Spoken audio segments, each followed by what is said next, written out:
Hei, mans vārds ir Gunita Laksīnas Kloterēna, un šodien mēs tiekamies lielu 16. rubrikas Darīt ir radīt, jeb nejaušana nav sērijā. Kāda lasītāja man ieteica pastāstīt par savu nosacītu 7. produktu, kas gan nav grāmata, toties ir raidījums par un ap grāmatām. Kā uzskats materiāli es paņēmu parādīt 2 grāmatzīmes, kuras es dāvinu ikvienam, kurš iegādājas no manis kādu no manām 5 grāmatām. Nu tad 3 interesanti fakti par raidījumu.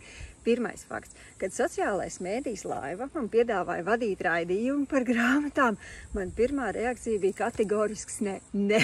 Es taču neesmu cilvēks runājošais, es esmu cilvēks rakstošais. Man bija panisks bailes publiski uzstāties, es bēru vārdus, kad uztraucos un vispār bija nosvīdusi slapja no galvas līdz kājām.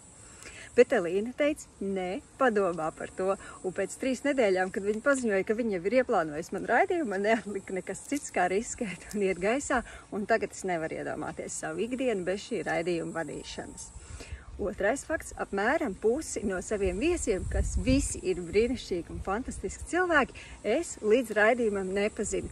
Proti, saruna, jeb raidījuma ieraksts bija pirmā mūsu saruna kā cilvēkam ar cilvēku. Trešais fakts, visvairāk uztraukusies es biju pirms sarunas ar Moniku Zīli, kas, kā jau esmu teikusi, ir mans elks romantisko romānu lauciņā. Atceros, kā toreiz savai draudzenei Spānijas Lindiņai stāstīja, cik ļoti man trīdzi bikses pirms sarunas ar Moniku. Viņa teica, nesatraucies, velcis svārks. Un tieši tādā humoristiskā gaisotnē arī aizvadīja sarunu, un pēc tam skatoties ierakstu secināja, ka arī Monika daudz smaidīja un smējās.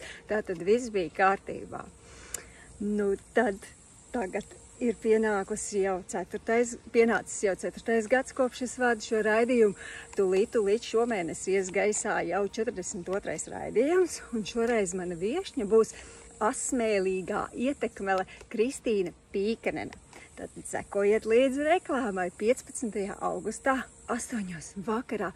Tiekamies vai no sociālā mēdīja platformā, vai manā Facebook profilā un, protams, arī YouTube.